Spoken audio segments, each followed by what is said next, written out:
বাংলাদেশের ডালিউড কুইন নাকি অপু বিশ্বাস, কিন্তু সাংবাদিকরা বিশেষ কোনো কারণ ছাড়া অপু বিশ্বাসকে নিয়ে তেমন একটা নিউজ করে না। মানে খুব প্রয়োজন না পড়লে অপু বিশ্বাস কিংবা অন্য নায়িকাদের নিয়ে সাংবাদিকরা তেমন কোনো নিউজ করেন না।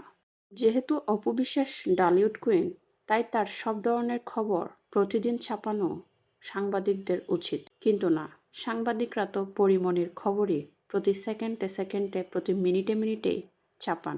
পরিমণি ওয়াশরুমে যাওয়া ছাড়া আর সব ধরনের সংবাদই দেখি সাংবাদিকরা প্রতি সেকেন্ডে সেকেন্ডে ছাপান।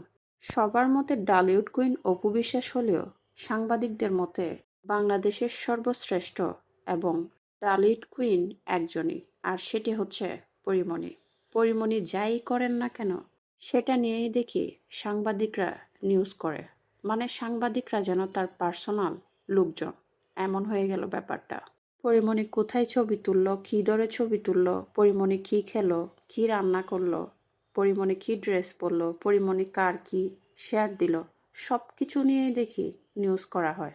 আর এই কাজগুলো নির্দিষ্ট একটি সংবাদ মাধ্যম নয়, বাংলাদেশের প্রথম সারির প্রায় সবগুলো সংবাদ মাধ্যমই দেখি পরিমণিকে নিয়ে 24 ঘন্টা নিউজ করতেই থাকেন।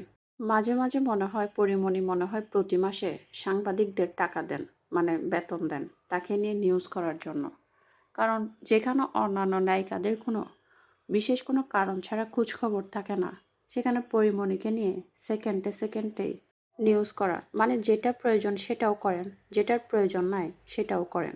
ডালিউড কুইন হলো অপু বিশ্বাস, কিন্তু সাংবাদিকরা ডালিউড কুইন হিসেবে অপু বিশ্বাসকে নয় বরং পরিমণিকেই মানেন। আর এটাই হচ্ছে মেন কথা।